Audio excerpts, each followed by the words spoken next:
नमस्कार दोस्तों, आप सबका स्वागत है आज के एक नई वीडियो में। तो दोस्तों अभी हम हमारे फिलहाल BS6 हॉल में, ये पूरा हमारा BS6 का लेक्चर हॉल है। तो लेक्चर हॉल में जैसे कि आप देख सकते हो यहाँ पे हमारी स्क्रीन है। तो स्क्रीन के ऊपर आपको एक एक डायग्राम, PDF, ड्राइंग की मदद से एक एक चीज़ सिखाई जाती है। यहाँ पे हमारे पास हर मॉडल के हर बाइक्स है, तो बाइक्स के ऊपर प्रैक्टिकल भी किया जाता है जिससे कि स्टूडेंट्स का हर एक डाउट क्लियर हो। यहाँ पे हम गाड़ी के ऊपर वायरिंग डायग्राम एक एक चीज़ क्लियर करते हैं। ये रिले एक एक चीज़ क्यों दिए, सेंसर एक्चुएटर्स क्यों दिए, ये सारी चीज़ें यहाँ पे क्लियर होती है। यहाँ पे अगर आप आते हो तो यहाँ पे एक EV का मॉडल रखा है। आपको ये 4 महीनों के कोर्स में EV का भी सिखाया जाता है। तो EV का ये मॉडल है। यहाँ पे हमारे पास EV के 4 बाइक्स है अभी फ़िलहाल, और भी बाइक्स आने वाले हैं। तो यहाँ पे एक एक चीज़ आपको यहाँ पे सिखाई जाती है। यहाँ पे आपको CNG भी देखने को मिलेगी। यहाँ पे गणेश सर है, तो गणेश सर से बात करेंगे। दोस्तों ये गणेश सर है, तो गणेश सर से पूछेंगे। तो अपना भी जो 4 महीनों का कोर्स है, ये 4 महीनों के कोर्स में पूरा 1.5 महीना हमारा BS6 के लिए चले जाता है। तो BS6 में आपको BS6 में यहाँ पे कौन से बाइक्स कवर होते हैं और क्या क्या सिखाया जाता है, एक बार ऑडियंस को बताएं। अभी इसके अंदर आपको हीरो की पूरी गाड़ी सिखाई जाती है, होंडा की पूरी गाड़ी सिखाई जाती है। उसके अंदर का सिस्टम हो तो ECM खराब क्यों होता है, उसके रीज़न क्या क्या होते हैं। समझो स्कैनर चलाना हो गया, मल्टीमीटर चलाना हो गया, होने के बाद समझो कोई बार में क्या होता है, सेंसर खराब हो जाता है। सेंसर खराब होने के बाद भी सेंसर नहीं डालते लोग, फिर भी यहाँ पे फॉल्ट सॉल्व नहीं होता। तो उसके वजह 3 वजह होते हैं ना, क्या वायरिंग खराब होना, बाकी ECM खराब होना, नहीं तो सेंसर खराब होना। ये चीज़ लोगों को मालूम ही नहीं।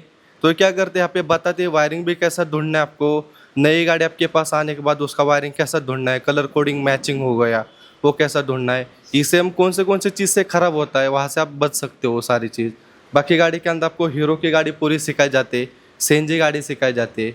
बाकी यहाँ पे आते EV गाड़ी आती है, EV गाड़ी के अंदर सिस्टम सिखाया जाता है, बैटरी कैसे लगती है। बाकी इसके अंदर हॉल सेंसर होते हैं, हब मोटर वाले 2 मोटर आते हैं, इन रनर आउट रनर मोटर आते हैं। उसके अंदर वो सिस्टम काम कैसे करता है, हॉल सेंसर खराब होने के बाद कैसे आपको देखना है, तो सारी चीज़ यहाँ पे क्या करते हैं एक एक डीप से सिखाई जाते हैं। तो ECM के अंदर का सिस्टम कैसा रहता है, वो भी चीज़ क्या है, पूरी यहाँ पे डायग्राम से पूरे डायग्राम में पूरे यहाँ पे लगे हुए पूरे सिस्टम लगे। यहाँ पे ECM के अंदर भी तो सिस्टम जो रहते हैं दोस्तों यहाँ पे डायग्राम्स भी लगे। तो यहाँ पे कैनवस का डायग्राम है, यहाँ पे ACG का दिख रहा है, और यहाँ पे ECM के भी है। तो ये क्या क्या चीज़ें आप यहाँ पे सिखाने के लिए ये जो लगा है सर्किट से। अब देखो ये होंडा एक्टिवा का ECM है, बेसिक्स गाड़ी 6G का ECM है। तो ECM के अंदर क्या क्या पार्ट होते हैं, उसके अंदर आपको क्या क्या चीज़, उसके अंदर क्या क्या चीज़ आपको ध्यान रखनी पड़ती है। बाकी ECM के अंदर कौन सी चीज़ होती है। बाकी यहाँ पे एक ना एक चीज़ यहाँ पे ECM के अंदर के भी सिखाई जाती है। तो आपको क्या गलती नहीं करनी इसके अंदर जब ECM शॉर्ट होता है। तो यहाँ पे क्या एक एक चीज़ यहाँ पे सिखाई जाती है। बाकी आता है यहाँ पे HECU, hydraulic electronic control unit का ECU लगा है। तो उसके अंदर सिस्टम कैसा रहता है, उसके अंदर के जो मॉसफेट होते हैं, कैसे यहाँ पे मोटर चलाते हैं, उसके अंदर वाल होते हैं, वाल कैसे चलाते हैं, वो सारी चीज़ें यहाँ पे सिखाई जाती है। बाकी जो होंडा के अंदर साइलेंट स्टार्टर आता है, ACG स्टार्टर, उसके बारे में उसका वर्किंग कैसा होता है, अंदर कैसा होता है, उसके अंदर हॉल सेंसर कैसे होते हैं, ये स्विचिंग करके कैसे सिग्नल यहाँ पे ECM को सिग्नल देते, ये सारी चीज़ क्या कि यहाँ पे बताते हैं पूरे। KTM का ECM है, यहाँ पे IC लगाया जाता है, इंटीग्रेटेड सर्किट होता है, इसके अंदर काम कैसे करता है। बाकी होंडा एक्टिवा बेसिक्स की जो हेडलाइट होती है वो काम कैसे करते हैं। बाकी गाड़ी के अंदर कैनवस सिस्टम है, कैनवस सिस्टम का कैसे काम करता है, कंट्रोल एरिया नेटवर्क पे। बाकी यहाँ पे हॉल सेंसर चेक करने वाली सिस्टम है। बाकी इसके अंदर जो गाड़ी के अंदर कूलेंट सिस्टम होता है, ECM के अंदर कैसे सिस्टम होता है वो दिया है पूरा। बाकी यहाँ पे गाड़ी के अंदर स्टेपर मोटर होते हैं, स्टेपर मोटर कैसे यहाँ पे पल्स सिग्नल पे कैसे कंट्रोल होते हैं वो दिखाने के लिए स्टूडेंट को रखा है यहाँ पे। बाकी यहाँ पे मीटर है, मीटर के अंदर भी कौन सी चीज़ इसके अंदर नहीं करनी जब आपका मीटर खराब हो सकता है। आपके पास गाड़ी आती है तो मीटर बंद होता है, तो क्या क्या चीज़ आपको इसके अंदर ध्यान दे के चेक करने, वो सारी चीज़ क्या करते हैं एक एक डिप से क्या करते हैं सिखाई जाती है पूरी की पूरी। तो दोस्तों जैसे कि आपने देखा, ये हमारा पूरा BS6 हॉल है। इसमें और भी चीज़ें दिखाने के लिए आपको पर आने वाली वीडियो में देखेंगे। अभी नीचे चले गए, नीचे सर का क्लास चालू है, और हमारे लाइव में बाइक भी आई है, तो वहाँ पे स्टूडेंट्स हमारी प्रॉब्लम सॉल्व कर रहे हैं, तो वहाँ पे भी चले गए। दोस्तों यहाँ पे हम अभी हमारे पार्किंग में, तो पार्किंग में हमारे पास ये जुपिटर BS6 आई है। तो ये BS6 गाड़ी का प्रॉब्लम है, तो यहाँ पे हम स्टूडेंट से पूछेंगे क्या प्रॉब्लम है। तो इस गाड़ी में प्रॉब्लम क्या था। इसका आइडलिंग पे नहीं हो रही, उसका टाइमिंग अच्छे से नहीं लग रहा, और इधर का थ्रोटल बॉडी में कुछ तो प्रॉब्लम है। दोस्तों जैसे कि देख सकते हो यहाँ पे स्टूडेंट्स का प्रॉब्लम सॉल्विंग चालू है। तो जैसे ही प्रॉब्लम सॉल्व होगा मैं आपको दिखा देता हूँ क्या प्रॉब्लम था, किस तरह स्टूडेंट्स ने सॉल्व किया। तो यहाँ पे इनका भी लाइव भी चालू है। कस्टमर के बाइक है, कस्टमर के बाइक के ऊपर भी प्रॉब्लम सॉल्विंग चलता है, और ऊपर हमारे पास भी बाइक्स है तो उनके ऊपर भी ये प्रैक्टिस करते हैं। दोस्तों थोड़ी देर पहले आपने देखा कि हमारा ऊपर BS6 में काम चालू था, यहाँ पे स्टूडेंट्स भी थे।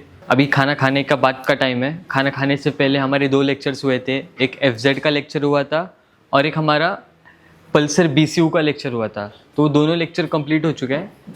तो ऊपर भी हमारे इंजन का भी लेक्चर चालू है और BS6 का भी लेक्चर चालू है। तो अभी आज फ़िलहाल 4-5 लेक्चर हो चुके हैं हमारे स्टूडेंट्स के। तो ऊपर चले गए, ऊपर मैं आपको दिखा देता हूँ कि सर का लेक्चर चालू है और BS6 में हीरो के बाइक्स कंप्लीट हो चुके हैं। जो बैच थी हमारी जिनको BS6 में जाके 10 दिन हो चुके हैं, तो उनका हीरो के बाइक्स कंप्लीट हो चुके हैं और आज से उनका होंडा का बाइक स्टार्ट हो चुका है। तो होंडा का पहला बाइक एक्टिवा है, तो एक्टिवा का ऊपर लेक्चर चालू है, तो वहाँ पे चले गए, वहाँ पे मैं आपको दिखा देता हूँ। दोस्तों पीछे जैसे कि देख सकते हो एक्टिवा का लेक्चर चालू है, तो हमारी बाइक है, मैं आपको दिखा देता हूँ पास से। यहाँ पे देखो दोस्तों, यहाँ पे प्रैक्टिकल चालू है, PDF की मदद से पूरा सिखा दिया है। अभी प्रैक्टिकल चालू है हमारे स्टूडेंट्स का यहाँ पे एक्टिवा के ऊपर।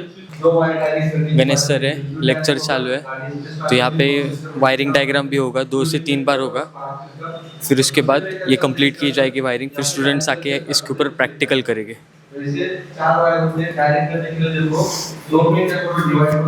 दोस्तों यहाँ पे सर का लेक्चर चालू है इंजन के ऊपर, तो यहाँ पे सर के पास चलते हैं। तो दोस्तों यहाँ पे जो इंजन चल रहा है वो चल रहा है ENS RS, ये सारे इंजन एक जैसे ही है। KTM का भी इंजन एक जैसा ही है, इसके जैसा ही है, खाली KTM में क्या किया है, ब्लॉक पिस्टन और हेड में बदलाव किया है, तो वो भी हम देखेंगे। तो आज दोस्तों हमारा इंजन चल रहा था ENS का, तो सुबह से हम ENS का इंजन पूरा खोले, पूरा जोड़ा है, एक एक वायर के बारे में, यानी कि एक एक गियर है, यहाँ पे UP सेंसर होता है, उसके बारे में बता दिया। तो अभी हम बताते जा रहे हैं कि यहाँ पे ऑयल पंप दिख रहा है, ये ऑयल पंप में अलग ही कुछ अलग दिख रहा है कि नहीं? तो ये दिया क्यों कंपनी ने और देने का मकसद क्या है? तो ये देखो ऑयल पंप कैसे काम करवाता है।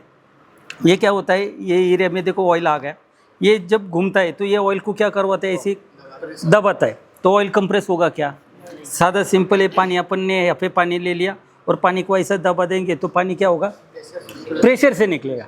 तो ये ऑयल पंप क्या करवाता है, ऑयल का प्रेशर बनाता है। वो प्रेशर कैसे बन रहा है वो आपको मालूम ही है।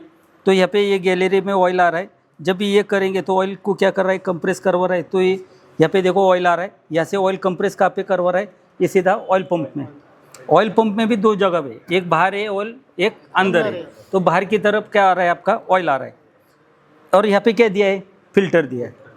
फिल्टर से वापस सारे लाइन आपको दिखा दिया, फिल्टर से वापस यहाँ पे आ रहा है, यहाँ से वापस क्रैंक में जा रहा है, क्रैंक से वो इधर आ रहा है, इधर से हेड में जा रहा है, ब्लॉक में जा रहा है। फिर यहाँ से वापस एक ड्रिल क्रॉस किया, एक ड्रिल किधर जा रहा है, मैग्नेट के इधर एक साइड पे वहाँ पे, तो उधर से आपका इनपुट शाफ्ट में जा रहा है, आउटपुट में जा रहा है। ठीक है, अभी बाई चांस से ये लाइन चोकअप हो गई, ये लाइन चोकअप होती, दूसरा ये ऑयल को हम क्या नहीं कर सकते, दबा नहीं सकते। ये क्या होगा, ये एरिया में ऑयल आएगा, या ऐसे दबाते दबाते ये क्या करवा रहा है, बढ़ रहा है, और लाइन चोकअप हुई, ऊपर आ रहा ही नहीं।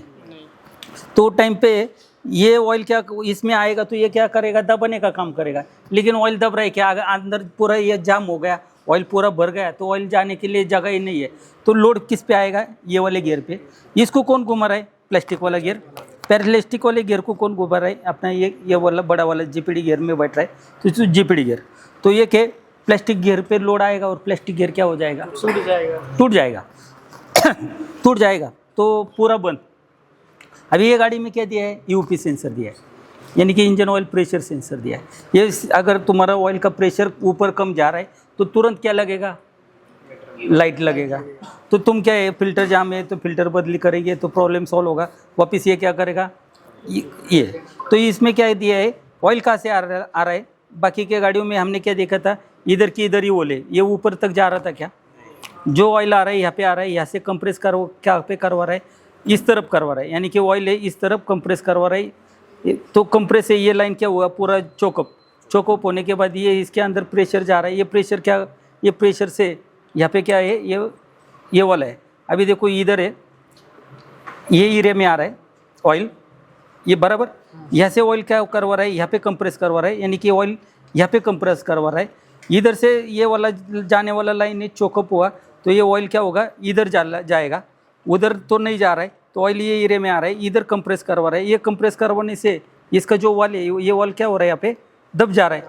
दबने के बाद क्या होगा, स्क्रूड्राइवर इस पे प्रेशर आने के बाद, इसका प्रेशर लगने पे ये क्या करेगा, इसको दबा देगा। तो इसमें क्या लगा हुआ है, स्प्रिंग लगा हुआ है ना। तो स्प्रिंग क्या होगा, वहाँ पे दब जाएगा और ये भी क्या होगा, बाहर आएगा। तो ये जो ऑयल है घूम के वापस किधर जा रहा है, इधर ही आ रहा है। तो ये साइकिल इधर की इधर होगा, आगे प्रेशर नहीं जाएगा। यूपी का लाइट लगेगा, यूपी का लाइट लगेगा तो कस्टमर बोलेगा कि ऑयल इसके अंदर कम है, तो मैकेनिक के पास जाएगा, आपके पास जाएगा। तो ऑयल का सोल्यूशन आप क्या करेंगे, निकालेंगे। फिल्टर जाम है तो फिल्टर ने बदली करेंगे। ऑयल का लेवल है, वापस क्या होगा, यहाँ से ऑयल है कि नहीं। ये होता है इसके ये देने का क्या काम है, सेफ्टी। क्या सेफ्टी हुआ, ऑयल का पंप क्या हो रहा है, टूट रहा है क्या, व्हील टूट रहा है क्या, व्हील भी टूट रहा नहीं, इसके ऊपर भी प्रेशर नहीं आ रहा है। ये बाईपास हो रहा है, इधर के इधर ही क्या हो रहा है, उसका साइकिल है। लेकिन साइकिल है तो ये यूपी पे प्रेशर लग रहा है क्या, तुरंत लाइट लगेगा। लाइट क्यों लगा, समझ में आ गया। तो दोस्तों इस तरह सिखाते समझाते, सुबह में भी बताया था, अभी भी बता रहा हूँ। फिर आने वाले अभी बुलेट में भी मैंने बोला, सुबह में तूने बोल दिया कि सर ये प्रॉब्लम क्यों आ रहा था। तो मैं बोला ये कि जैसे हम आगे बढ़ेंगे, अभी आज आपको हर चीज़ नया, हर इंजन में नया सीखने को मिल रहा है ना। ये टेक्नोलॉजी, ऑयल पंप चेंज हुआ है क्या, दुनिया का कोई भी ऑयल पंप है। अभी मैंने क्या बोला, ऑयल पंप कभी ख़राब होने से ऑयल लीकेज कभी बंद होता है क्या। ये अभी ये थोड़ा घस गया तो ये क्या होगा, कंप्रेस रेशियो कम होगा, प्रेशर मिल ऑयल आएगा लेकिन ऑयल को सही तरीके से प्रेशर नहीं होगा। ठीक है। तो दोस्तों ये होता है हमारे इधर सिखाने का, बताने का तरीका थोड़ा अलग ही होता है। वो अभी यहाँ पे क्या करेंगे, थोड़ा ड्राइंग बताएंगे। अगर एक बार सिखाने के बाद ये टेक्नोलॉजी अगर सीखते हैं तो आने वाले समय में काफ़ी सारे गाड़ियों में ये टेक्नोलॉजी दिख रहा है। तो ये बेनिफिट ही है, फ़ायदा ही है। तो जैसा जैसा हम चेंजेस होते जा रहे वैसे वैसे टेक्नोलॉजी ला रहे, तो गाड़ी के अंदर भी गाड़ी का जो यानी कि परफॉर्मेंस है वो भी अच्छा हो गया, मेंटेनेंस भी कम निकलने लगा है। यानी कि हम कब सीखते हैं, जब हमें कोई चीज़ का प्रॉब्लम समझ में आता है कि अरे मैंने ये जोड़ा है, इसमें प्रॉब्लम है। तो उसका सोल्यूशन कब मिलता है, जब हम कोई चीज़ बनाते और बनाने के बाद उसमें दिक्कत आता है तो उसका सोल्यूशन हम ढूंढते, तभी जाके हमें ये टेक्नोलॉजी मिलती है। ये एक टेक्नोलॉजी है। हाँ, अगर आपको भी दोस्तों कुछ ऐसा ही डीप सीखना है तो दिए गए नंबर पे कॉल करिए, मैसेज करिए। धन्यवाद।